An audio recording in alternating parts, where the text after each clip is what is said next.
Le retour de votre magazine Hauts-de-France Business sur BFM Grand Lille et Grand Littoral. Bonsoir à tous. Votre rendez-vous bien sûr consacré aux entreprises de la région, de retour donc sur nos antennes après cette pause estivale. On les voit fleurir un petit peu partout dans la région depuis la multiplication des tests Covid ou encore le lancement de la campagne vaccinale. Ces installations modulaires sur les parkings ou encore dans la rue, beaucoup sont fabriquées dans la région. Porte-à-cabine basée à Templemar est parmi les leaders du marché de la fabrication et de l'installation. Et son président est avec nous, Cyril Petit-Masquelier. Bonsoir. Bonsoir, merci de me recevoir. Merci beaucoup d'être avec nous pour ce premier numéro donc, de cette saison 2021-2022. Et nous avons bien sûr le plaisir de retrouver Élodie Souris-Lavergne du Journal des Entreprises. Bonsoir Élodie. Bonsoir Marie, bonsoir Cyril Petit-Masquelier. Et on continue avec, on fait connaissance avec Porte-à-cabine.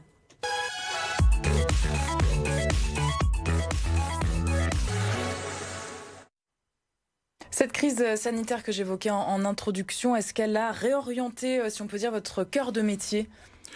Pas réellement réorienter notre cœur de métier, ouvert des perspectives. De nouvelles demandes en tout cas. Ouais, des nouvelles demandes plus urgentes, évidemment, avec tout ce qui était nécessaire de faire pour accompagner les tests dans un premier temps, la vaccination à l'issue, enfin être partie prenante dans cette force contre le Covid, oui, bien sûr. Avant la crise Covid, avant le début de cette crise sanitaire, votre cœur de métier, justement, votre production, c'était quoi ? Et c'est quoi du coup ?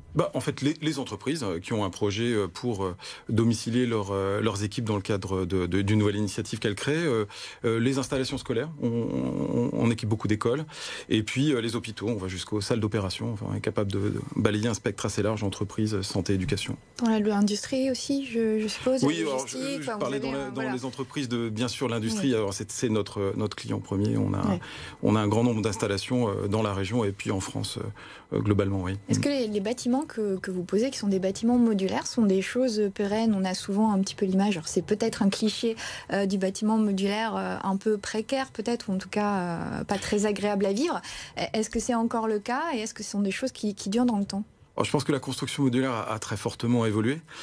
C'est d'ailleurs un peu ce qui nous caractérise sur le marché. Nous on vient d'un groupe anglais, 1750 personnes dans le monde, à peu près 400 millions d'euros de chiffre d'affaires, leader en Angleterre, et on vient du monde de la construction en Angleterre. Donc on a fait de la construction modulaire avec finalement les standards de la construction tradie et du très qualitatif. C'est vrai qu'en France, on a tendance à voir la construction modulaire en parlant des bases vie chantiers, un peu froid l'hiver, un peu chaud l'été. On est aux antipodes de ça.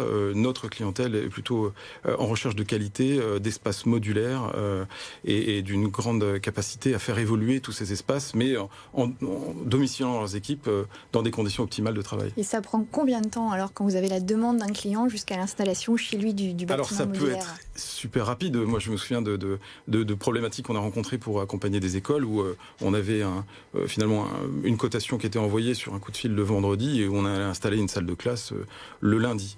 On va dire plus traditionnellement, lorsqu'il s'agit par exemple d'équiper une entreprise d'un plateau de 4 à 500 mètres carrés, entre la prise de commande, l'installation sur site, qui comprend donc l'équipement, la mise en place de la climatisation, des éléments annexes, c'est à peu près 1 mois et demi à 2 mois. Il y a une limite en termes de mètres carrés. C'est quoi la plus grande réalisation que vous avez pu faire dans la région Hauts-de-France ? Là actuellement, on est très content d'avoir pour client fidèle le groupe Boulanger. On a installé à peu près 2500 mètres carrés qui sont actuellement encore utilisés sur le site de l'Équin, qui domicilient leurs équipes et des centres de test de leur matériel électroménager, des salles de réunion, des open space.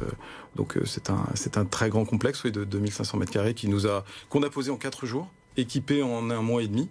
Et qui est maintenant à disposition des équipes depuis 2 ans. Et qui est pérenne, du coup, ça va s'inscrire dans le temps sur plusieurs années ou c'est en attendant ? Ça accompagne un projet de relocalisation chez eux, de construction qui est en cours. Donc dès lors que la construction traditionnelle sera finalisée, eh bien finalement on viendra retirer ces cabines qu'on ira monter chez un autre de nos clients. Et on parlait du secteur de la santé, donc la crise sanitaire. Quelles sont les demandes que vous avez ? Quels sont vos nouveaux clients depuis mars 2020 ? Des laboratoires pour les tests, des centres de vaccination. Donc c'est vrai qu'il y a eu un afflux très important de demandes, souvent associés avec des délais extrêmement courts. Ça nous a apporté effectivement pas mal de nouveaux clients et vous le disiez tout à l'heure, une forme de notoriété un peu différente. Je pense que du coup, la construction modulaire est vue sous un autre jour, plus favorable, à la fois rapide, à la fois attrayant parce qu'on est bien. On pratique notamment des grandes ouvertures. On n'est pas engoncé dans une construction modulaire, on est quelquefois bien mieux même que dans une construction traditionnelle. Mais ça coûte combien au mètre carré quand vous louez? Enfin, vous vendez un peu aussi, mais essentiellement vous louez. Ça coûte combien au mètre carré un bâtiment modulaire? À peu près une vingtaine d'euros au mètre carré par mois, selon le niveau d'équipement. Voilà, c'est à peu près l'ordre de grandeur qu'il faut compter. Oui. Vous êtes donc installé à Templemars, à Crespin aussi. Qu'est-ce qu'on y fait sur ces deux sites-là? Puisque vous avez d'autres sites aussi ailleurs en France. Exactement. Alors Templemars, c'est le siège de la France. Donc on a une équipe de 65 personnes qui est en croissance pour accompagner la croissance de l'entreprise et puis préparer tous les autres lieux qu'on a en France. On est présent sur 12 sites au global. Crespin, on assemble des cabines. Donc on assemble à peu près 600 bâtiments par an pour les besoins donc de la location ou de la vente partout en France en fait. Et vous recherchez combien de personnes en France? Vous recrutez combien de personnes? Actuellement, à peu près une vingtaine de personnes. On a en termes généraux, depuis à peu près 4 ans, on est en permanence à la recherche d'une vingtaine de personnes. Et qu'est-ce qui porte la croissance de votre entreprise? C'est la croissance naturelle du marché français ou... Alors, la croissance du marché français, c'est vrai qu'on a de grands espoirs. On est globalement en France un peu en retard sur les marchés anglais et allemands. Donc là, ça Pourquoi en retard, c'est-à-dire? Parce je pense qu'il y a en France un attachement traditionnel à la pierre. Oui. Le précaire est vu de manière un peu suspecte. Et petit à petit, on découvre que l'usage de ce modulaire est beaucoup plus confortable, beaucoup plus pratique, beaucoup plus immédiat, génère moins de nuisances, moins de déchets à l'installation. Donc il y a énormément de qualité. Et puis peut, dans certains cas, comme c'est le cas pour nous, faire prendre de l'avance aux clients sur le respect des normes environnementales. Donc vous êtes un concurrent direct du BTP, en fait, du bâtiment brut? Pas réellement, parce que je pense qu'on est plutôt dans des nouveaux usages. On s'insère souvent à un moment où la construction traditionnelle, elle n'a pas forcément la réponse instantanée par rapport à un client qui développe son projet. Du coup, c'est simple. C'est rapide, c'est efficace et c'est qualitatif. Donc non, je me vois pas forcément comme un concurrent de la construction traditionnelle. Vous vous positionnez comment sur le marché français et vos concurrents, c'est qui? Nos concurrents, alors on est on va dire dans les 4 à 5 premiers du marché de la construction modulaire. Nous, on est vraiment spécialisé dans le domaine de la location. Donc on est vraiment la qualité de nos unités nous aide à finalement favoriser le réemploi. Nos concurrents majeurs sont les entreprises Algeco et Cugnot qui sont les deux co-leaders du marché. Vous attendez une croissance à 2 chiffres là pour la fin de l'année ou pas? Oui, parce que d'abord Portakabin c'est puissant en Angleterre, c'est à peu près 20% de part de marché, c'est le nom générique du modulaire en Angleterre. Donc on est très très favorablement accompagné par nos actionnaires qui sont une famille. Donc on a lancé un certain nombre de gammes de produits complémentaires pour développer en fait le spectre de notre activité. On a fait venir des équipes ad hoc, on continue notre recrutement. Donc oui, on est très fort. Y compris chez nous, dans la région en ce moment? Oui. On a à peu près 10 postes ouverts sur le plan technique pour accompagner les projets, sur le plan responsabilité de projet, sur le plan commercial. Oui, on a à peu près 10 postes ouverts sur la région. Oui. Est-ce que la crise a changé votre manière de piloter l'entreprise? Oui. On a vraiment changé de paradigme. Je pense tout le monde fonctionnait sur une tendance moyen terme.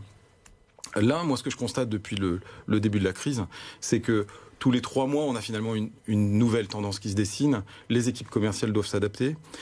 Et pour un dirigeant, je trouve que le plus important, finalement, c'est dans cette mouvance un peu nouvelle, de toujours donner le là, de donner le sens, d'essayer de donner des repères aux collaborateurs pour qu'ils s'y retrouvent, qu'ils aient envie de Et la pénurie contribuer. de matières premières, vous êtes confronté vous aussi? Oui. C'est compliqué. Oui, ça allonge les délais, ça rend les choses encore un peu moins faciles. Mais je crois que depuis que finalement on est rentré dans cette nouvelle ère, c'est une ère d'adaptation. Donc faut s'adapter continuellement. Exactement. Merci beaucoup Cyril Petit-Masquelier d'être venu nous parler donc de Portakabin. Vous restez avec nous bien sûr. On continue avec l'actualité du Journal des entreprises. Merci.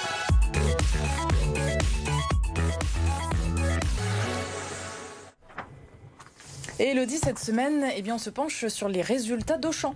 Oui, c'est ça. Le distributeur nordiste vient de publier des résultats en demi-teinte pour ce premier semestre 2021, avec une baisse du chiffre d'affaires de l'ordre de 3,2%, mais dans le même temps, la rentabilité s'améliore, confirmant le redressement engagé il y a 2 ans. Alors comment ça s'explique cette hausse de la rentabilité, mais ce chiffre d'affaires en baisse?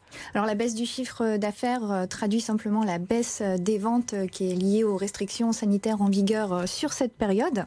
Et quant à la rentabilité, elle augmente en fait grâce à un plan d'économie lancé il y a 2 ans par Auchan et qui doit le conduire à diminuer d'1,4 milliard d'euros ses coûts de fonctionnement d'ici la fin de l'année 2022. Merci beaucoup Élodie. Le vaste plan d'économie comprend, on le rappelle, chez Auchan, la suppression de 1500 postes à l'échelle nationale. Merci à tous les deux d'avoir été avec nous. Élodie, on se retrouve la semaine prochaine pour un nouveau numéro de Hauts-de-France Business. Et nous, on se retrouve bien sûr demain pour parler emploi avec le retour donc de votre magazine C'est votre emploi.